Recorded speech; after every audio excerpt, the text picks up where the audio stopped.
ये दोस्तों, आज आप जानकारी लेंगे गंगा तंत्र। गंगा तंत्र और इसके सारे बेसन की। भारत में सबसे लंबा जो तंत्र है या भारत का सबसे बड़ा जो नदी का तंत्र है वह गंगा नदी का तंत्र है। अर्थात गंगा नदी का बेसन भारत में सर्वाधिक है, क्योंकि ये सबसे बड़े क्षेत्र का जल अधिग्रहण करती है। बेसन क्या होता? जो नदी जितने बड़े क्षेत्र का जल अधिग्रहण करती है वह क्षेत्र उसका बेसन कहलाता है। तो भारत में सबसे बड़ा जल अधिग्रहण क्षेत्र या भारत में सबसे बड़ा बेसन गंगा नदी का है, और भारत की सबसे लंबी नदी भी गंगा नदी है। ये भारत के कुल 5 राज्यों से होती हुई गुजरती है और उत्तर प्रदेश के कुल 28 जिलों से गुजरती है। गंगा नदी एक अंतर्राष्ट्रीय नदी भी है, क्योंकि ये 2 देशों में गुजरती है। ये भारत से और ये बांग्लादेश तक जाती है। बांग्लादेश में ये समुद्र में बंगाली खाड़ी में जाके मिल जाती है। तो देखें गंगा तंत्र। गंगा तंत्र की जो लंबाई है, गंगा तंत्र की लंबाई वह है 2525 किलोमीटर। ठीक है ना। गंगा नदी की लंबाई 2525 किलोमीटर है।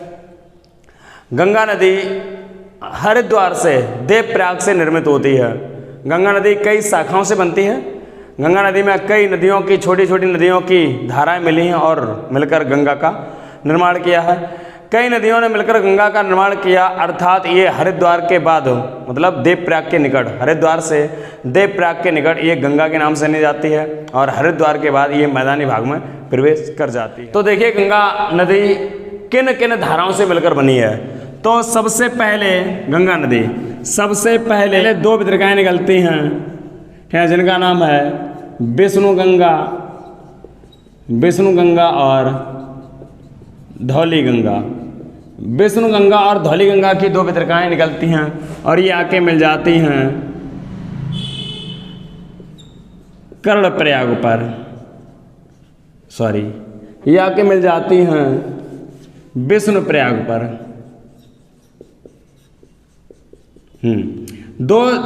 दो धाराएं धौली गंगा और विष्णु गंगा ये विष्णुप्रयाग पर आके मिल जाती हैं और ये निर्माण करती हैं अलकनंदा का। अलकनंदा निर्माण करती हैं। आगे एक और धारा आती है जो आती है पिंडारी। पिंडारी नदी आके ये मिल जाती है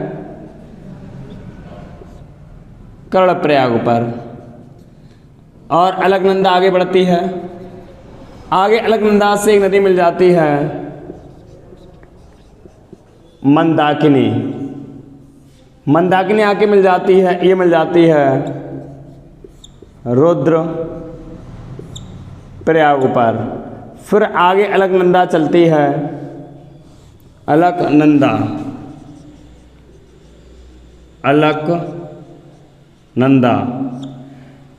ये अलकनंदा कहाँ से बनके प्रारंभ हुई है? धौली गंगा विष्णु गंगा दोनों नदियाँ विष्णुप्रयाग पर आके मिली।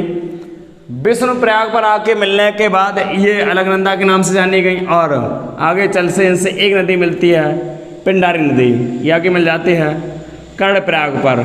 आगे अलकनंदा आगे बहती है। फिर एक नदी आके मिल जाती है रुद्रप्रयाग पर मंदाकिनी। फिर आगे बढ़ती है और आगे आता है देवप्रयाग। दूसरी दिशा से आने वाली एक नदी मिल जाती है इससे भागीरथी। ये आती है भागीरथी। भागीरथी आके मिल जाती है देवप्रयाग पर। अब इस नदी का नाम हो गया क्या? गंगा। अब इस नदी का नाम हो जाता है गंगा। भागीरथी नदी पर देवप्रयाग से पूर्व एक बांध बनता है भागीरथी नदी पर। वह बांध कौन सा है? टिहरी बांध। टिहरी बांध ये उत्तराखंड से टिहरी बांध ये उत्तराखंड में बनता है। ये गंगा नदी के हर की पौड़ी मतलब हरिद्वार से कुछ पहले भागीरथी नदी पर, ठीक ना, एक बांध का निर्माण होता है टिहरी बांध का। बताया जाता है कि यहाँ पर टिहरी बांध ये भारत का सबसे ऊंचाई पर बांध है। इस पर इतना पानी एकत्र होता है, अगर ये बांध धोखे से अगर दरार भी पड़ जाए या टूट जाए तो पूरा जल इसका अगर बहता है तो 5 मिनट में पूरा उत्तराखंड बहकर उत्तर प्रदेश में आ जाएगा। बताया जाता है कि इसमें इतना पानी एकत्र है। भारत का सबसे ऊंचाई पर बांध टिहरी बांध। इसमें इतना पानी एकत्र है, अगर ये बांध टूट जाए तो उत्तराखंड बहकर उत्तर प्रदेश में आ जाएगा। तो उत्तराखंड में टेहरी बांध है, ये किस नदी पर है? ये भागीरथी नदी पर है। भागीरथी नदी देवप्रयाग पर आके मिलती है अलकनंदा से, और जो भागीरथी निकलती है ये निकलती है गंगोत्री गोमुख से। भागीरथी नदी निकलती है गंगोत्री गोमुख से, और जबकि ये विष्णुगंगा निकलती है संतोपत पहाड़ी से। संतोपत पहाड़ी से गंगोत्री और संतोपत पहाड़ी से दो पत्रिकाएँ निकली, एक अलकनंदा के नाम से जानी गई और एक गंगोत्री से भागीरथी नाम से जानी गई। दोनों मिलकर देवप्रयाग पर गंगा नदी का निर्माण करती हैं। अब ये कहलाएगी गंगा। गंगा नदी हरिद्वार में आगे आती है तो खूब विसर्पण का निर्माण करती है। विसर्पण मतलब मैदानी भाग में खूब सर्प की तरीके से घूमती हुई जाती है। सर्प की तरीके से घूमती हुई आती है। सभी नदियाँ विसर्पण का निर्माण मैदानी भाग में ही करती हैं। विसर्पण मतलब सर्प की तरीके से मर्जी उधर कटाव लेना और खूब घूमते घूमते जाना। तो मैदानी भाग में मिट्टी का कटाव अच्छे से कर लेती हैं तो ये विसर्पण का निर्माण करने लगती हैं। तो परीक्षा में कई बार पूछा जाता है विसर्पण का निर्माण किसके द्वारा होता है? नदियों द्वारा होता है। किन क्षेत्र में होता है? मैदानी भाग में होता है। पठारी नदियाँ अर्थात प्रायद्वीपीय नदियाँ, दक्षिण भारत की जो नदियाँ हैं प्रायद्वीपीय नदियाँ या पठारी नदियाँ, ये विसर्पण का निर्माण नहीं करती हैं। ये सीधी एक घाटी में बहती हैं और घाटी को लगातार गहरा करती जाती हैं। ये बी आकार की घाटियाँ बनाती हैं। कौन? दक्षिण भारत की नदियाँ। दक्षिण भारतीय नदियाँ या पठारी नदियाँ या प्रायद्वीपीय नदियाँ जो हैं ये बी आकार की घाटियों का निर्माण करती हैं और ये सीधी अपने मार्ग में एक मार्ग जो बन चुका उसी मार्ग में बहती हैं। जब ये उत्तर भारतीय नदियाँ या मैदानी जो नदियाँ हैं ये यू आकार की घाटियों का निर्माण करती हैं, मतलब यू और बी। जैसे बी आकार की घाटियाँ, भाई इधर उधर पत्थर है तो पानी द्वारा पत्थर साठों से कम काटा जाता है।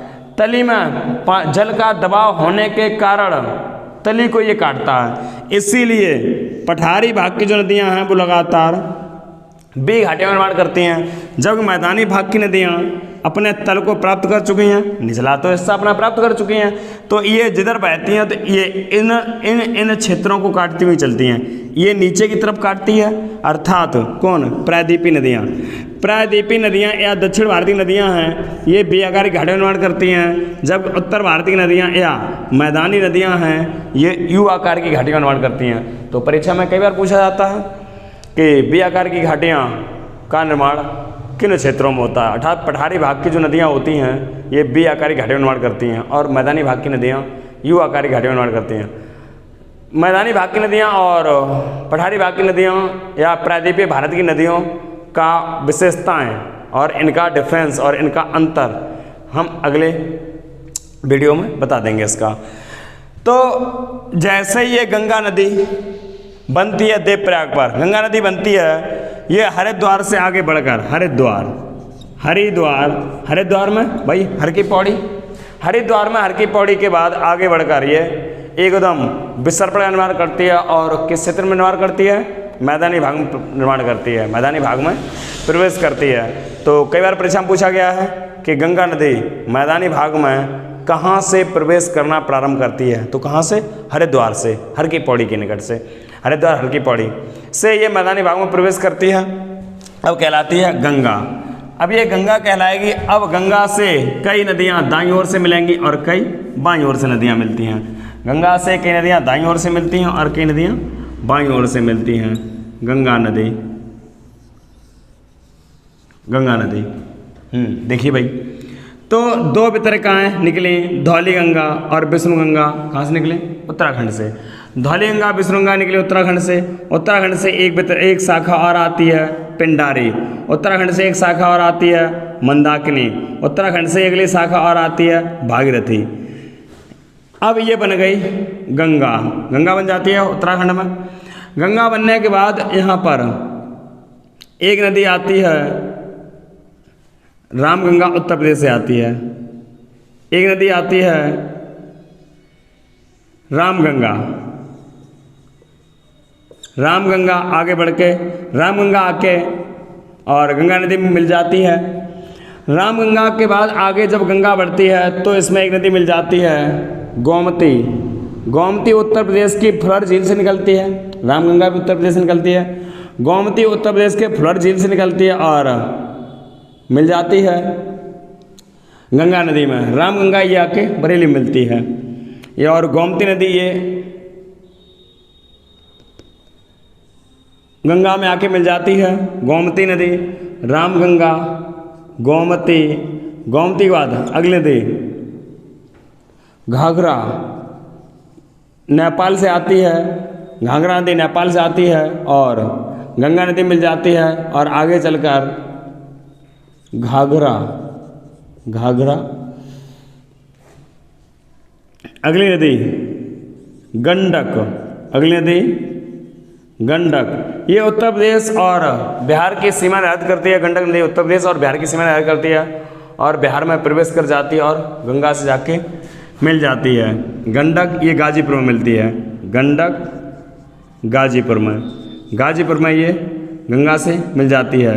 आगे बिहार से आने वाली नदी मिलती है इससे कोसी नदी, आगे बिहार से आने वाली नदी मिलती है, बिहार से गुजरने वाली नदी ये है कोसी नदी, कोसी, और आगे महानंदा, महानंदा।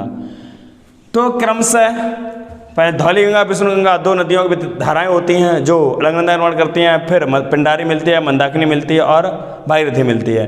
ये मिलने के बाद फिर उत्तर प्रदेश में जो नदियां मिलती हैं, उत्तर प्रदेश में मिलती हैं रामगंगा, गोमती, घाघरा और गंडक जाके ये गाजीपुर उत्तर प्रदेश में मिलती है। उसके बाद ये बिहार में प्रवेश कर जाती है। बिहार में कोसी और महानंदा इसमें बिहार से मिलती हैं, कोसी और महानंदा। फिर उसके बाद ये नदी पश्चिम बंगाल में प्रवेश कर जाती है। पश्चिम बंगाल में प्रवेश करने के बाद, पश्चिम बंगाल में प्रवेश कर देना जाती है तो पश्चिम बंगाल में गंगा को प्रवेश करने के बाद भागीरथी के नाम से भी जाना जाता है। पश्चिम बंगाल में गंगा को भागीरथी के नाम से भी जाना जाता है। जब ये बांग्लादेश में प्रवेश कर जाती है तो ये पद्मा कहलाती है। बांग्लादेश में ये बांग्लादेश नीचे निकाल दिया हमने, ये बांग्लादेश, ये बांग्लादेश में पद्मा कहलाती है। यहीं पश्चिम बंगाल में एक वितरिका निकलती है, पश्चिम बंगाल में एक वितरिका निकलती है जिसका नाम है हुगली नदी। पश्चिम बंगाल में एक वितरिका निकलती है जिसका नाम है हुगली नदी। पश्चिम बंगाल में एक वितरिका निकलती है, हुगली नदी के नाम से जानी जाती है, जो दक्षिण की तरफ बहती हुई सीधी बंगाल की खाड़ी में जाके गिर जाती है। बंगाल की खाड़ी में जाके गिर जाती है, बंगाल की खाड़ी में जाके गिर जाती है हुगली नदी।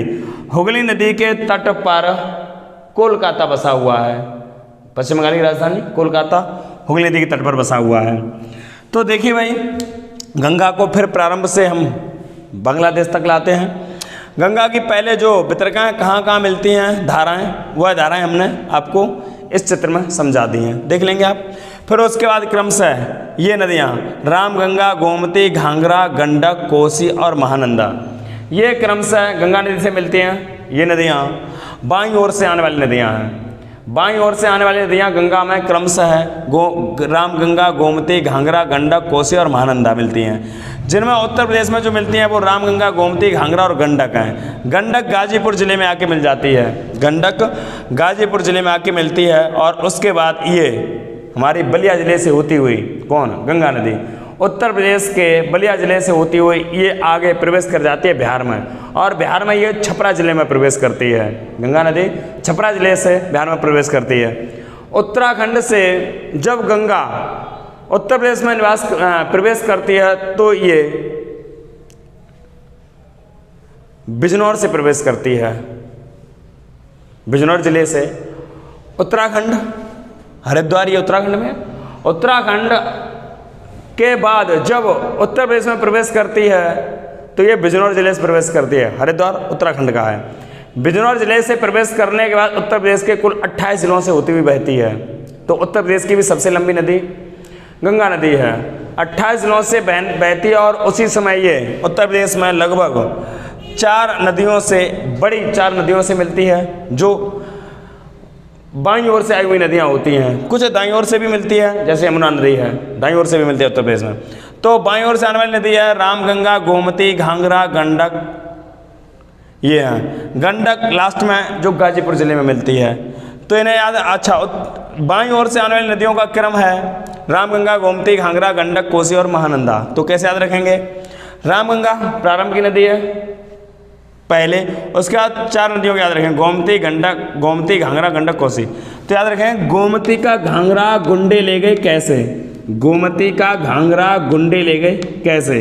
अर्थात गोमती, घाघरा, गंडक और कोसी, उसके बाद महानंदा, ठीक है ना। अब ये जाके पश्चिम बंगाल प्रवेश कर जाती है। पश्चिम बंगाल में गंगा को भागीरथी के नाम से भी जाना जाता है और गंगा भी कहा जाता है। फिर ये बांग्लादेश में प्रवेश कर जाती है। बांग्लादेश में गंगा नदी को पद्मा के नाम से जाना जाता है और ये पद्मा नदी ब्रह्मपुत्र की शाखा से मिलती है, अर्थात ब्रह्मपुत्र से मिलती है, तो इसका नाम हो जाता है मेघना। तो इधर से एक नदी आती है ब्रह्मपुत्र, इधर से एक नदी आती है ब्रह्मपुत्र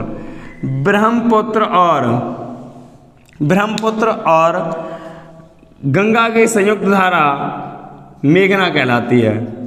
ब्रह्मपुत्र और गंगा की संयुक्त धारा मेघना कहलाती है।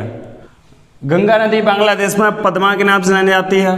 गंगा नदी बांग्लादेश में पद्मा के नाम से जानी जाती है, जब ब्रह्मपुत्र नदी बांग्लादेश में जमुना के नाम से जानी जाती है।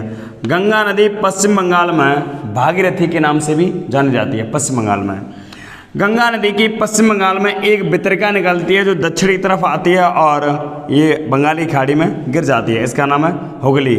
हुगली नदी के तट पर एक पश्चिम बंगाल की राजधानी बसी हुई है कोलकाता। हुगली नदी के तट पर कलकत्ता बसा हुआ है और भारत का सबसे बड़ा lever bridge, Howrah lever bridge भी हुगली नदी पर है। हुगली नदी की एक सहायक नदी है जो छोटा नागपुर पठार से अर्थात अमरकंटक से निकलती है। अमरकंटक से निकलती है, इसका नाम दामोदर नदी। अमरकंटक से एक नदी निकलती है दामोदर नदी, जो छोटा नागपुर के पठार से निकलती है, छोटा नागपुर पठार से निकलती है और ये जाके ये बंगाल से होती हुई जाके और ये हुगली नदी में मिल जाती है। दामोदर नदी पूरे पठारी क्षेत्र से होती हुई बहती है, तो ये वर्षा के समय ये सब पठारी क्षेत्र है इसका। ये छोटा नागपुर का पठार है, ये छोटा नागपुर का पठार। तो दामोदर नदी छोटा नागपुर के पठार से बहती हुई ये पश्चिम बंगाल में जाती है।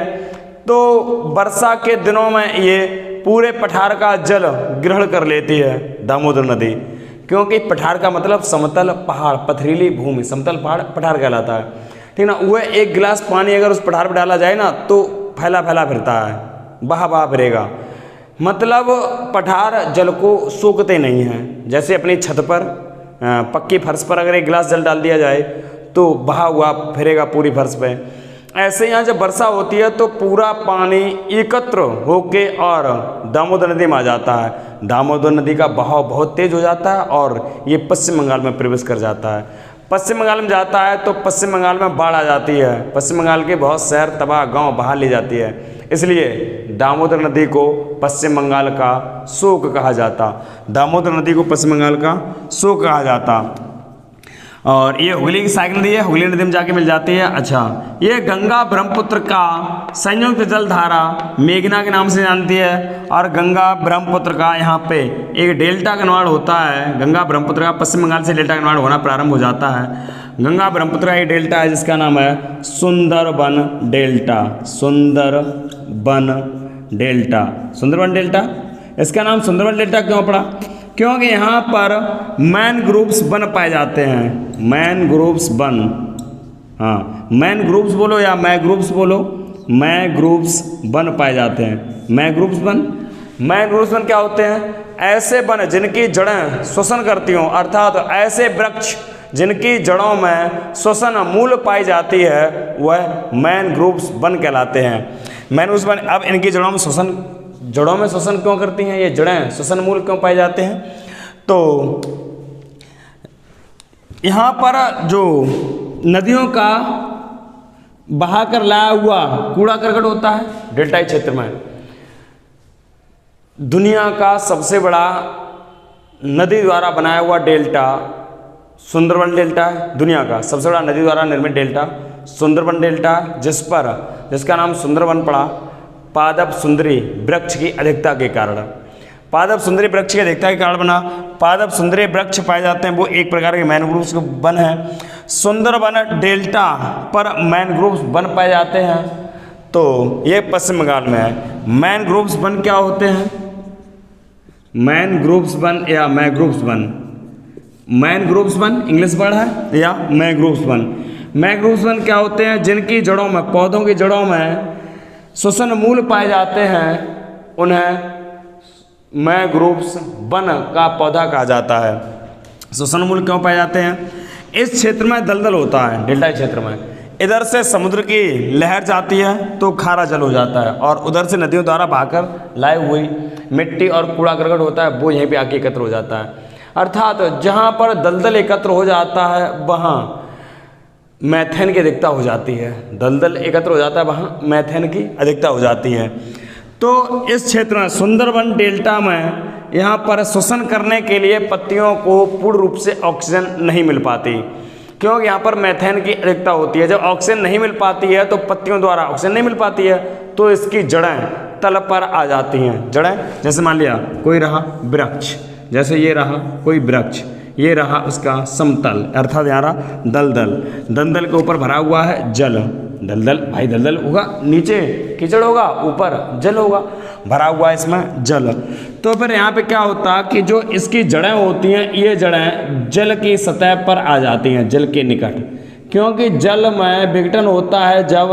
जल का जब भी विघटन होता है, जल का जब भी विघटन होता है तो वो ऑक्सीजन और हाइड्रोजन में होता है।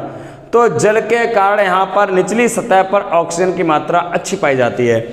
तो पत्तियां जब ऑक्सीजन की पूर्ति नहीं कर पाती हैं तो इनकी जड़ें भी सतह पर आ जाती हैं, जल की सतह पर, और शोषण करने लगती हैं। इन जड़ों में एक छिद्र पाया जाता है, इन जड़ों में छिद्र पाया जाता है, उन छिद्रों को बोलते हैं श्वसन छिद्र, या इन्हें बोलेंगे निमैटोफोर। फोर मतलब छिद्र, निमैटोफोर। इन श्वसन मूल में रेस्पिरेटरी रूट में जो छिद्र पाए जाते हैं उन छिद्रों को श्वसन छिद्र कहते अथवा निमैटोफोर कहते हैं।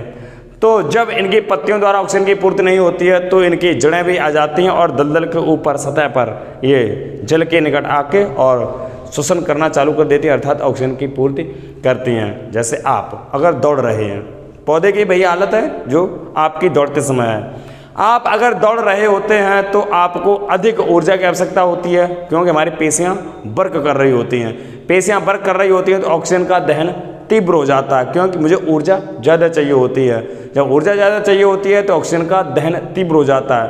ऑक्सीजन का दहन तीव्र होगा तो ऑक्सीजन की आवश्यकता ज़्यादा पड़ेगी। कब? जब हम दौड़ रहे होंगे, ऑक्सीजन की आवश्यकता ज़्यादा पड़ती है। तो हम क्या करते हैं कि नाक से ऑक्सीजन या नाक से पूरी सांस न ले पाने की वजह से मुंह भी खोल लेते हैं। देखा, आप दौड़ेंगे और दौड़ते दौड़ते हमारी सांस की ज़्यादा आवश्यकता पड़ने लगती है तो हम नाक से श्वसन को पूर्ति न कर पाते हैं तो मुंह खोल लेते हैं, अर्थात मुंह से भी सांस लेने लगते हैं। क्यों? कि ऑक्सीजन की पूर्ति करने के लिए, श्वसन पूरा करने के लिए। वही हाल मैनग्रोव्स वन का होता है। यहाँ पर ऊपर दलदली भूमि, ये दलदली भूमि में पाए जाते हैं, क्षारीय भूमि में ये पौधे पाए जाते हैं जो मैनग्रोव्स वन होते हैं। इनकी छाल क्षारीय होती है। ये यहाँ पर लबड़ी क्षेत्र, लबड़ी होता है ना, क्षेत्र लबड़ी होता है। लबड़ी क्षेत्र और दलदल होने की वजह से यहाँ पर मीथेन गैस की अधिकता होती है दलदल में। परीक्षा में पूछा भी जाता दलदल में कौन सी गैस पाई जाती है? मीथेन। जब जानवर जुगलाई करते हैं जो झाग निकलता है वह क्यों निकलता है? वह मीथेन के कारण निकलता है। जानवर जुगलाई करते समय भी मीथेन निकलती है, दलदल में मीथेन निकलती है। आपने देखा होगा कि जब गटर की सफाई करने वाले या सीवर लाइन की सफाई करने वाले जब कर्मचारी नीचे उतरते हैं, सीवर में दलदल होता है। शहरों में सीवर कचड़े का जो नाली होती है, सीवर होती है जो, उसमें दलदल होता है और उसकी सफाई करने के लिए जब कर्मचारी नीचे उतरते हैं तो वहाँ ऑक्सीजन की कमी होती है, क्योंकि दलदल है उसमें मैथेन ज़्यादा होती है। कभी कभी क्या होता कि वो उसमें टायर जला के डालते हैं क्योंकि इसमें मैथेन है वो समाप्त हो जाए। कभी कभी उसमें नीचे उतरे हुए जो व्यक्ति होते हैं वो दम घुट जाती है कर्मचारी, और उसमें ऑक्सीजन न मिलने के कारण उसमें मर भी जाते हैं। न्यूज़ में आपने कई सुना होगा, क्योंकि दलदल में मीथेन होती है। मीथेन कहाँ होती है? मीथेन दलदली क्षेत्र में पाई जाती है, दलदल में मीथेन पाई जाती है। भैंस या जानवर जब जुगलाई करते हैं, मुंह से झाग निकालते हैं, तब मीथेन गैस निकलती है। और धान के खेत से मीथेन गैस निकलती है, धान खेत से मीथेन गैस निकलती है। और मीथेन गैस और भी कई स्रोत हैं, फिलहाल जितने अक्सर परीक्षा में पूछे जाते हैं उनकी मैंने चर्चा की है। तो यहाँ मीथेन की अधिकता होने के कारण यहाँ पत्तियों द्वारा श्वसन पूर्ण न हो पाता है, पूर्ण नहीं हो पाता, तो इसकी श्वसन जड़ें भी करने लगती हैं। जब श्वसन जड़ें करने लगती हैं तो इन वनों को मैन ग्रुप्स वन कहा जाता है। मैन ग्रुप्स वन में कौन कौन से पौधे पाए जाते हैं? पादप सुंदरी, सबसे ज़्यादा वन पादप सुंदरी या सुंदरी वृक्ष, पादप सुंदरी या सुंदरी वृक्ष पाए जाते हैं। फोनेक्स, कैसूरीना और राइजोफोरा। तो यहाँ पर दलदली वन या मैनग्रोव्स वन के उदाहरण हैं वह क्या क्या हैं? पादप सुंदरी, पादप, गलती लिख गया भाई, पादप सुंदरी, हाँ इसका मुख्य पौधा इसीलिए इस डेल्टा का नाम सुंदरवन डेल्टा रखा, या सुंदरी वृक्ष के कारण इसका नाम सुंदरवन डेल्टा। पादप सुंदरी, फोनेक्स, ये भी फोनेक्स वृक्ष का नाम है, पौधे का नाम है। कैसूरीना, कैसूरीना ये भी एक वृक्ष का नाम है। और सबसे महत्वपूर्ण है राइजोफोरा। राइजोफोरा भी एक मैनग्रोव्स पौधे का उदाहरण है। मैनग्रोव्स राइजोफोरा ये अपने क्षेत्र में पाए जाते हैं जहाँ शहर के पास पड़ोस जो तालाब होते हैं जिसमें गंदगी कचरा काफ़ी भरा होता है, उसमें मैथेन अधिक होने की वजह से वहाँ पर सभी वनस्पतियाँ पनपती नहीं हैं, तो राइजोफोरा वहाँ पनप जाता है क्योंकि इसमें श्वसन मूल पाए जाते हैं। परीक्षा में कई बार पूछा गया है पित्रस्थ अंकुरण किस पौधे में होता है, तो याद रखेंगे राइजोफोरा में पित्रस्थ अंकुरण भी पाया जाता है। प्रारंभ हुई थी ज्योग्राफी, लेकिन महत्वपूर्ण क्वेश्चनों को होते हुए ज्योग्राफी के फिलहाल पौधे, कोई दिक्कत नहीं है। हाँ, तो राइजोफोरा वैसे साइंस का वर्ड है पित्रस्थ अंकुरण। राइजोफोरा में पित्रस्थ अंकुरण भी पाया जाता है। क्या? पित्रस्थ अंकुरण। पित्रस्थ अंकुरण क्या होता है? पित्रस्थ अंकुरण पाया जाता है।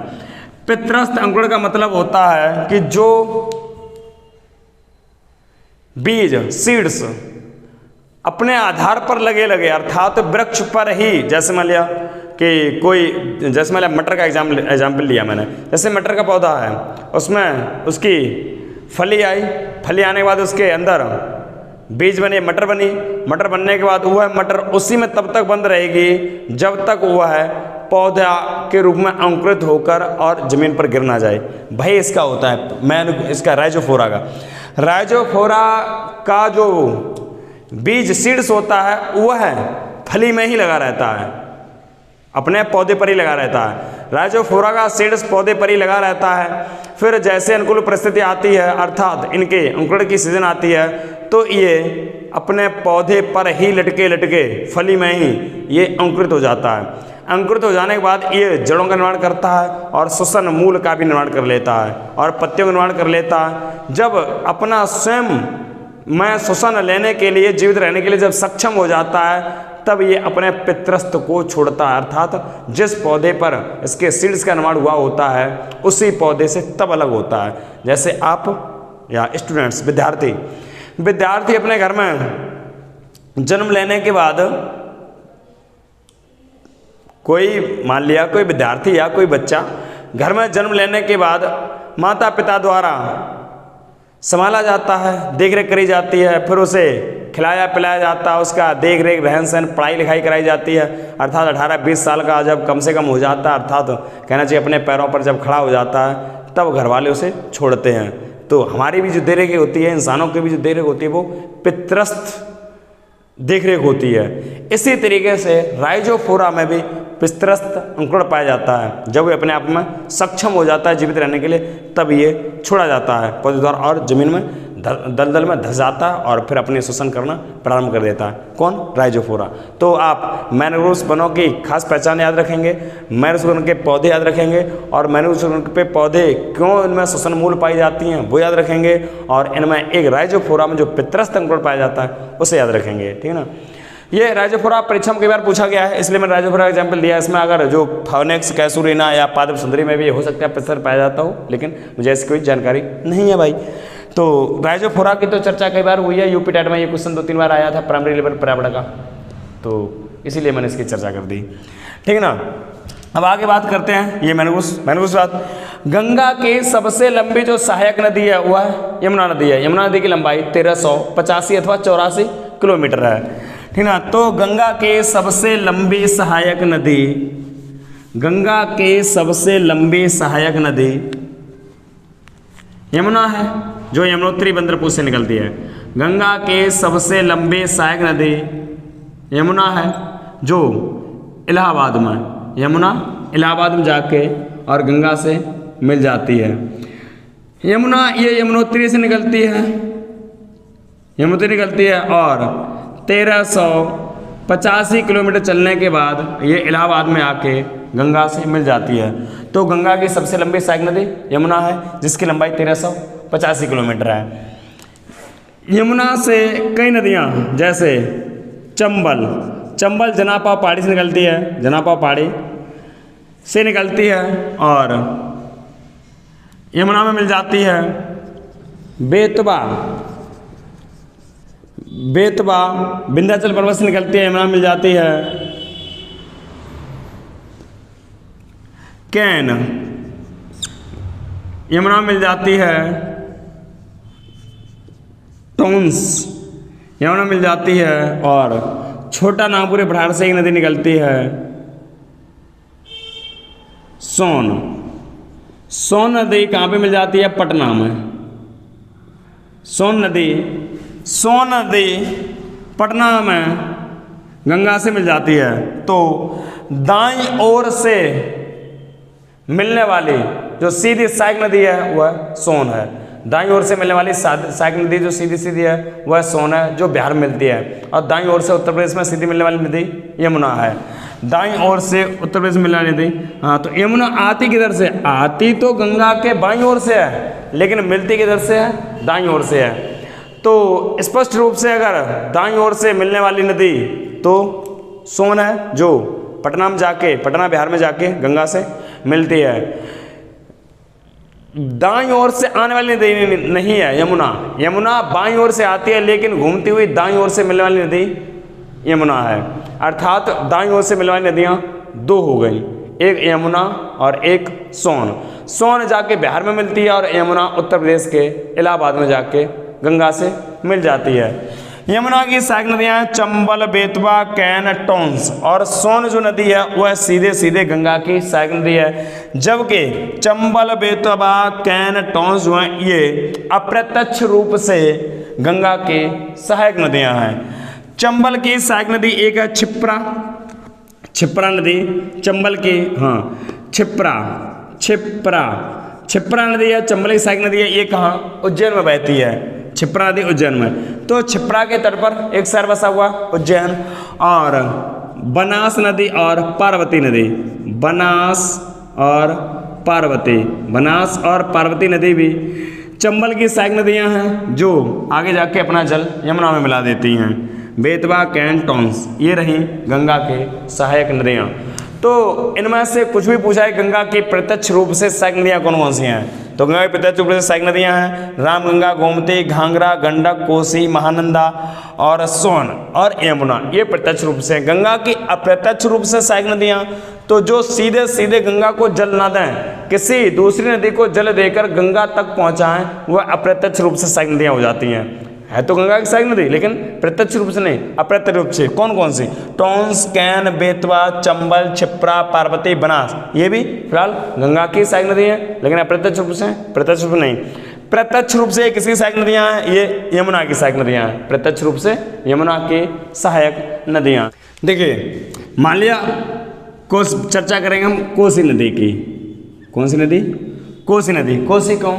कोसी नदी बिहार का शोक कहलाती है और दामोदर नदी बंगाल का शोक कहलाती है। दामोदर बंगाल का शोक क्यों कहलाती है? क्योंकि पठारी भाग का जल टोटल एकत्र करके और बंगाल में बाढ़ बहा देती है, इसलिए कोसी नदी की बिहार का शोक क्यों कहलाती है? तो देखिए, मान लिया ये रहा उत्तर प्रदेश, मान लिया ये रहा उत्तर प्रदेश, उत्तर प्रदेश से ये जुड़ा हुआ बिहार, और ये रहा पश्चिम बंगाल, और ये रहा झारखंड, पश्चिम बंगाल और झारखंड। अच्छा, ये नदियाँ पश्चिम बंगाल और झारखंड। गंगा की मार्ग सही बना है। गंगा 5 राज्यों से होती हुई गुजरती है। पहले तो गंगा निकलती है उत्तराखंड से, उत्तराखंड के बाद गंगा प्रवेश करती है उत्तर प्रदेश में। गंगा उत्तर प्रदेश में प्रवेश करती है, उत्तर प्रदेश के बाद ये बिहार में प्रवेश करती है, बिहार के बाद ये झारखंड में चली जाती है, और झारखंड के बाद ये पश्चिम बंगाल में चली जाती है। झारखंड के बाद ये पश्चिम बंगाल में चली जाती है। तो गंगा नदी सबसे कम किस राज्य में बहती है? तो गंगा नदी सबसे कम झारखंड में बहती है। गंगा नदी सबसे कम झारखंड में बहती है। गंगा नदी सबसे कम झारखंड में बहती है। गंगा नदी सबसे कम झारखंड में बहती है। देखिए भाई झारखंड, माना। देखिए ये आई गंगा नदी, पहले उत्तराखंड, इधर ये आई गंगा नदी, पहले उत्तराखंड, उत्तराखंड के बाद ये उत्तर प्रदेश में प्रवेश करती है, उत्तर प्रदेश के बाद ये बिहार में प्रवेश करती है, बिहार के बाद ये झारखंड में प्रवेश करती है, झारखंड के बाद फिर ये पश्चिम बंगाल में प्रवेश करके बांग्लादेश में चली जाती है। तो गंगा 5 राज्यों से होकर गुजरती है, उत्तर प्रदेश, उत्तराखंड, बिहार, झारखंड और पश्चिम बंगाल।